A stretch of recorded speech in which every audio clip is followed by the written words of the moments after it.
Velma. Hey, Arlyce. What you doing? Just listening. To what? Everybody. Doing what? Just talking. I talk, you talk, he talks, she talks, we talk, they talk. Everybody here talks. Ain't nobody listening. Conversation. We want you to watch our stations. We'll exceed your expectation every day. Conversation with Velma and Arlyce. Hello and welcome to Everyday Conversations with Velma and Arlyce. We are so excited to be here with you today, but not nearly as excited as we are that you were able to join us. We will talk about things that matter the most to you, everyday people, living your lives, taking care of your families, and making sense of the senseless. We're here to break it down, share what we've learned, and provide a space for you to have your voices heard so that our world can be a better place for all people to thrive and grow. So please come join us as we share a little bit of our lives with you.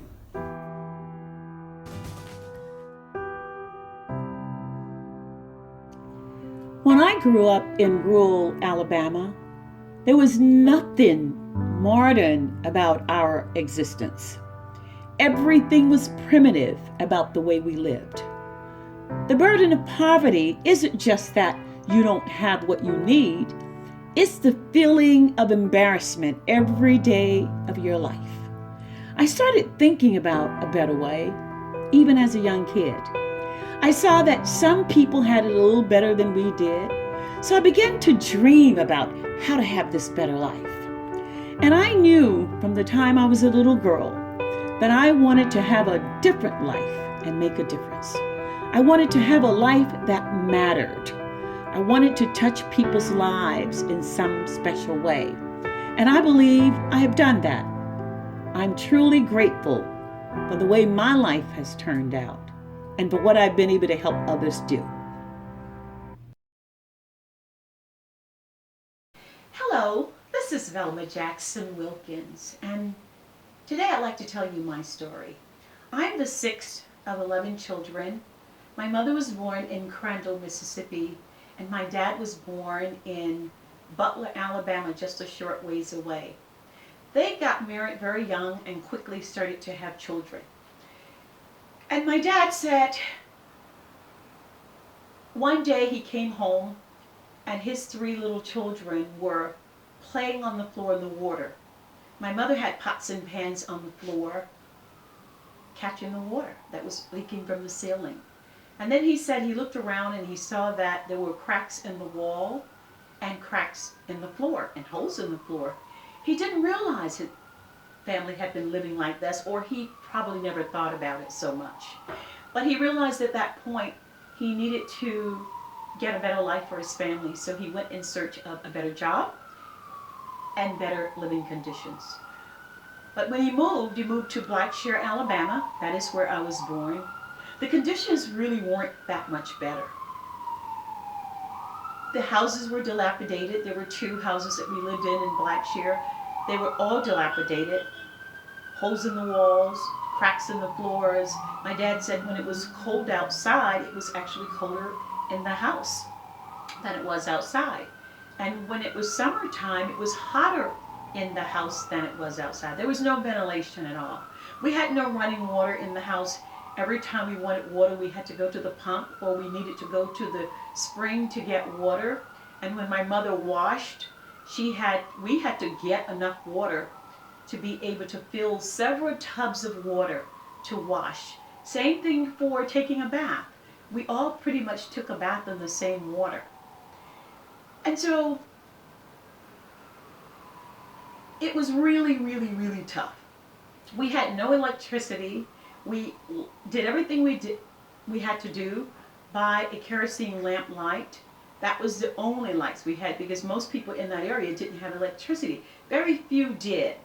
My brothers had to go and chop wood just to be able to make a fire, and for my mother to be able to cook the food because we had this large black cast iron stove. And so things were really, really, really tough. But the worst part about living there is We had an outhouse. We didn't even have a bathroom inside, obviously because we didn't have running water. So we had to go to the outhouse, and one place we didn't even have an outhouse. So you really had to do it where you had to do it. But my dad said, you know what, we really need to try to keep this family together. So we really never went hungry. We were always fed. We had a lot of food because my dad knew how to raise a garden.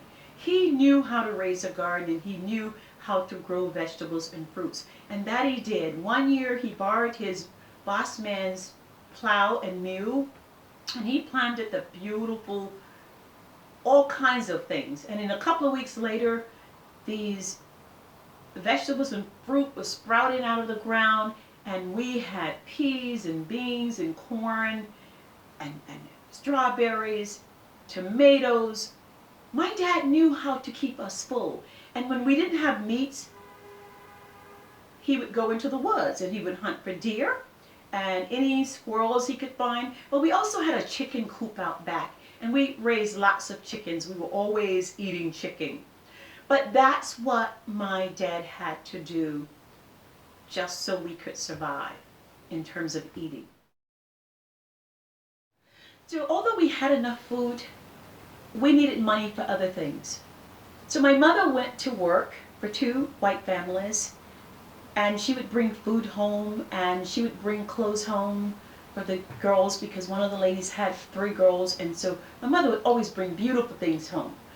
But that didn't help that much, so my dad talked to my mother about taking some of the older kids to the cotton fields. And my mother did that. All of my brothers and sisters who were older than me went to the cotton fields until they just got tired, and they just decided they were going to leave. Some came to New York, and some went to Detroit. But I was about 6 years old when I first went to the cotton field with my mother. And the first day we got there, there were so many people out there with head rags and hats on their head, straw hats on their head. My mother hopped off, got her 2 sacks, and I was wondering why she had 2 sacks, but one she was going to pick cotton, and the other one she was going to drag me on the sack. So she did drag me for a short while until I kept bothering her to let me pick cotton, and she let me pick cotton for a while until the cotton bolls began to prick my fingers, and my fingers began to bleed, so she wouldn't let me pick any more cotton that particular day. But later on that morning, I got very thirsty, and I wanted some water, and Mother took me by my little hand, and we marched down to the end of the row where there were 2 brown barrels. One said colored, and one said white. So my mother took the dipper and reached it over in the barrel that said colored to get some water, but there was no water. And so she quickly looked around to see if anybody was looking, and she reached to get the dipper to reach in the barrel that said whites. And out of nowhere there was this man that came and said to my mother, "Can't you read?" My mother slowly put the dipper down, took me by my little hand, and we marched back. And I kept protesting as we were walking back, "Mother, I'm so thirsty, I'm thirsty." She said, "Stop, stop." Anyway, that night when my mother got home, she sat around the table and she told everyone what had happened that day to me. And I decided at that point that I was going to make a difference. I was going to do something very, very, very different. I started dreaming, and I started imagining this life that I could have. And so the next day I went back to school, and I knew I wanted to study. So there are all these books called Property of the State of Alabama, and some kids own their own books. I didn't own my book. So I had taken a book home because I wanted to read.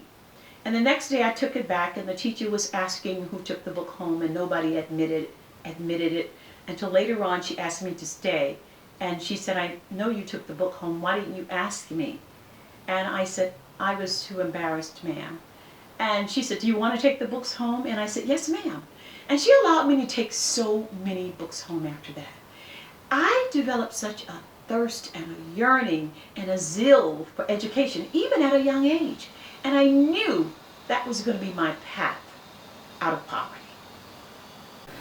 I remember my dad coming home one day from work and saying, "You know, I work so hard, but I can never get ahead. We're leaving." We had to pack up everything we had, and we were on the truck in 30 minutes with everything we had.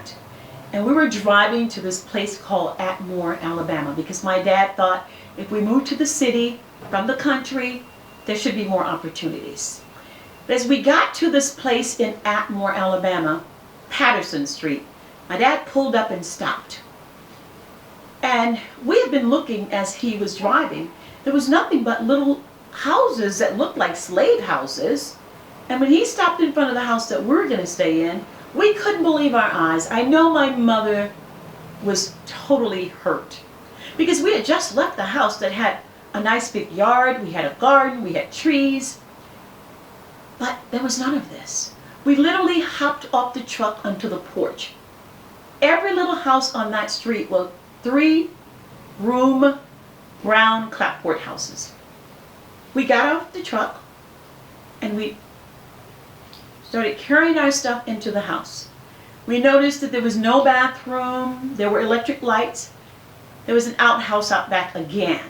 In the city, we thought we would have a bathroom surely, but there was no bathroom. My dad assured us though that we wouldn't be here very long. And he was right because the conditions were very horrible.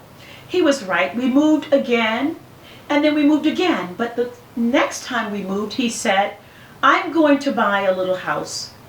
And I saw one on the side of the road that I'm going to buy. And he did buy. He bought it for $4,030 and had it moved to a little piece of land that he paid $500 for.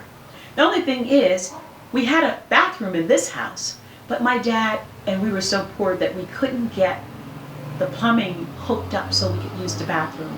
For another year, we had to use an outhouse that my dad had to build.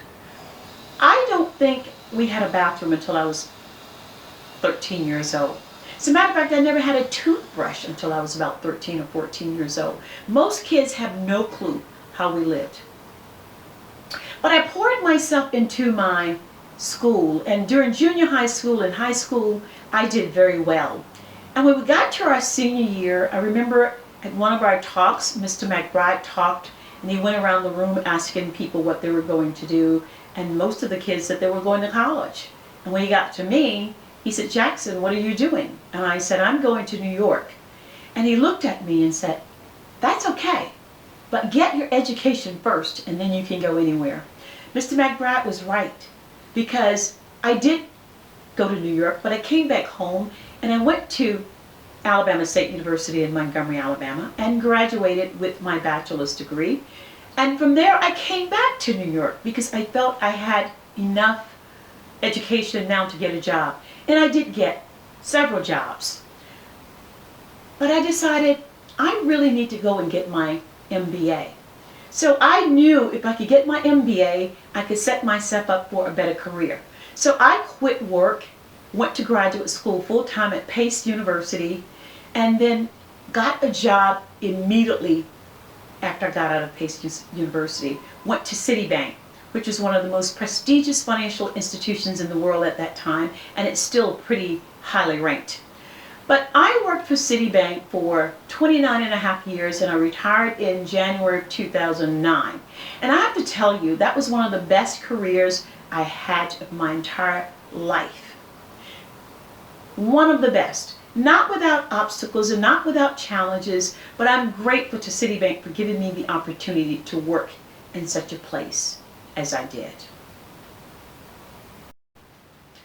And so many people ask me, how could you stay at one company so long?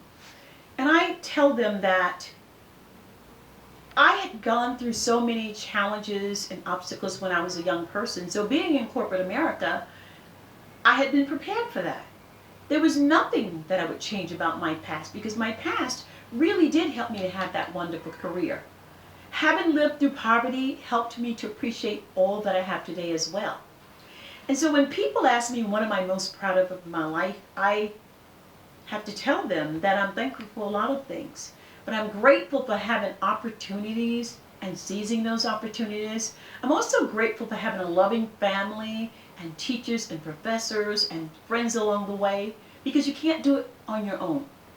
So my advice for anybody today is that don't let your race or your circumstances define who you are and what is possible for you.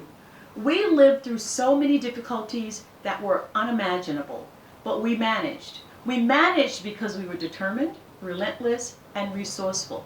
So don't let conditions and circumstances define your entire life. As I look back over my journey, through everything, it was my faith that kept us going. It was my faith that kept us strong. It was faith that kept us singing, knowing with confidence that everything was going to be all right. Mother always believed that faith would work when nothing else would. And for me, it did. That is why we're doing this show, so that we can hear your stories, your struggles, your successes, and how you overcame. Thank you for listening.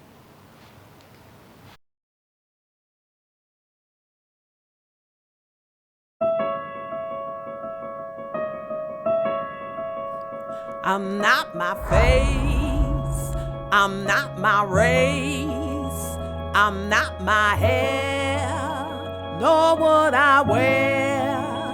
Come look at me, tell me what you see. If you look deep inside of me. Even as a child, I always wanted to see ahead and see where I was going and what I was going to become. I couldn't wait to see what my life was going to be like. My sister used to tease me saying I started kindergarten with my little lunchbox / briefcase, asking the teachers, "So, where's the toy department, please?" Like I was showing up for work in kindergarten. But it was important to me. I knew that this was not my destination. I always knew I had some place to go. But where?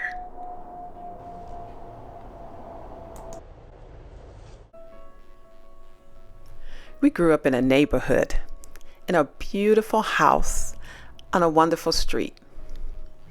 And this was a great accomplishment, and an accomplishment because my dad was a great networker. He knew how to get fringe benefits where there were no fringe benefits. As a janitor of a church, he was able to rent a home that the church owned, and that's where I spent my first 17 years. It's nothing like growing up in a neighborhood when you're a child. It's nothing like it to have a backyard and neighbors, and it was beautiful. And I have fond memories of my childhood. Even though we weren't rich, we didn't know it until you get a little older. But everyone around us was also in the same boat, so it really felt like we were just normal.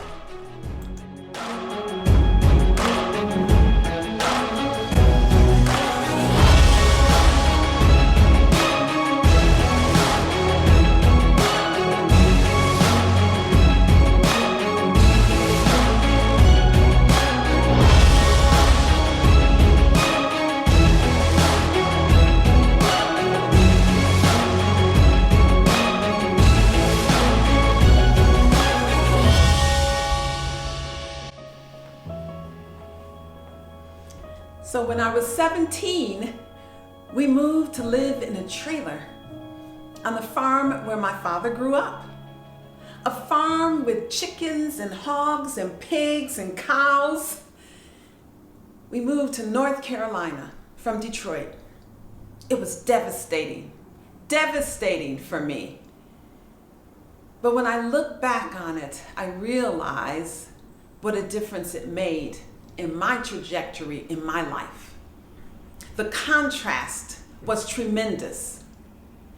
And I understand now that what was the most important thing to my parents and to all parents was to keep their children safe. And after the riots of '67, Detroit was no longer safe for us. And my dad and mother wanted to keep us safe. So they moved us to a farm where they could control the environment. I couldn't wait to leave. I couldn't wait to go to college and be on my own and be able to make my own decisions. That changed everything for me. And when I went away to college, fortunately at that time, we did have grants. We were able to get grants. I was able to get loans, and I worked the entire time, and I got myself through college. My parents were not able to help pay for college. But that was the most important thing to them, that we go to college and that we have a chance to graduate. When I graduated from college, my dad, using his skills of connection, was able to get me my first job. My first job at a CPA firm, and I became a CPA. He knew someone who had worked at a CPA firm, and that kind man was able to direct me to be able to get a job, and that was through my father's own networking. And so I started working in accounting, and I stayed in accounting and finance my entire career, and it was a good career for me, but it was a difficult, very difficult career. And I will not hesitate to say, never once do I feel I was ever paid what I was worth or ever promoted when it was time. I saw the difference that it made for everyone. And I know it makes a difference now when I'm trying to send my kids to college.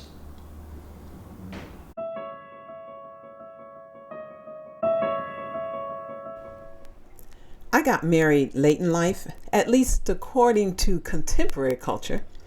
I was 42 years old, and my children were born soon after. But since my job required such extensive travel, I decided to quit my job and stay home with them. It was a huge decision, but one I do not regret. Being a mom transforms you. And to be honest, I didn't have the energy to do both. Raising my kids has been the most amazing, wonderful, challenging, frustrating, fun, and hardest experience ever. Unfortunately, I divorced after 11 years, and my sons are now teenagers. I worry so much for them. Just like my parents wanted to keep us safe. As if I could put them in a little bubble and keep them safe. It doesn't work that way. So I'm hoping I can create a world where all children matter. I'm hoping to help create a world where we understand that all of us are needed in order to make this world grow and thrive. All of us are needed. So with this show, Everyday Conversations, I'm so excited to be working with my friend Velma Jackson Wilkins, and that we can bring to you through our own experiences and through what was passed down to us from our parents and the generations before them, that we can help to bring people together in understanding with everyday conversations. I know what kept me strong.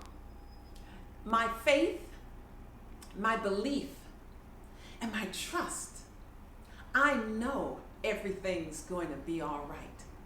So come, let us take this wonderful journey together.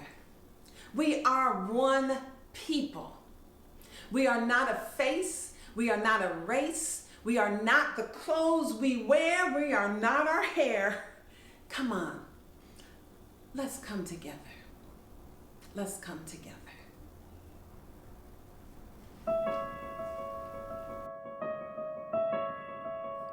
I'm not my face, I'm not my race, I'm not my hair, nor what I wear.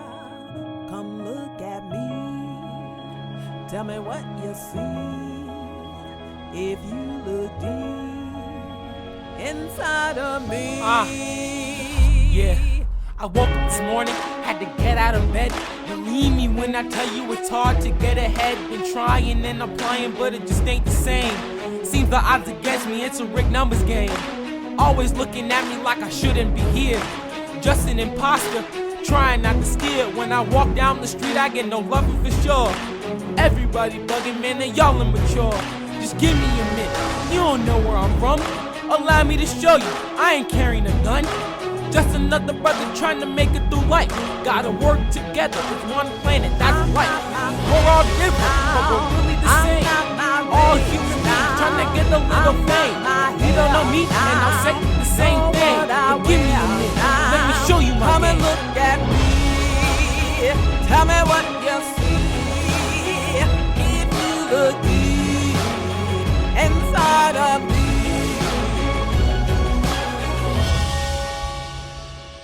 Man, we can't keep doing things the same way that we always have. People are dying over this. Let's try to give each other a chance. It's by listening, and I mean really listening, will we be able to confront our differences. You can't tell who I am by looking at me.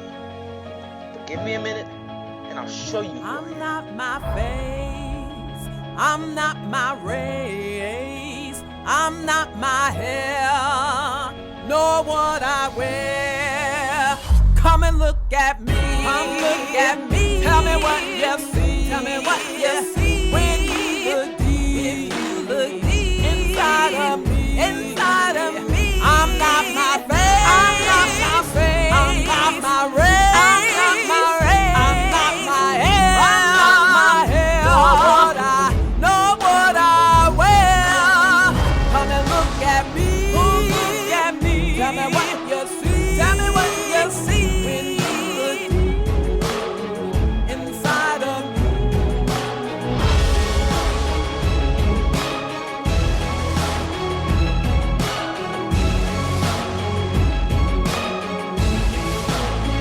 I'm not my face, I'm not my race, I'm not my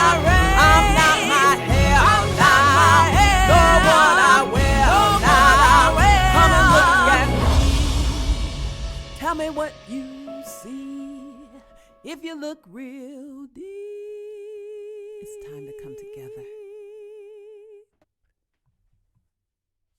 We hope our stories have inspired you.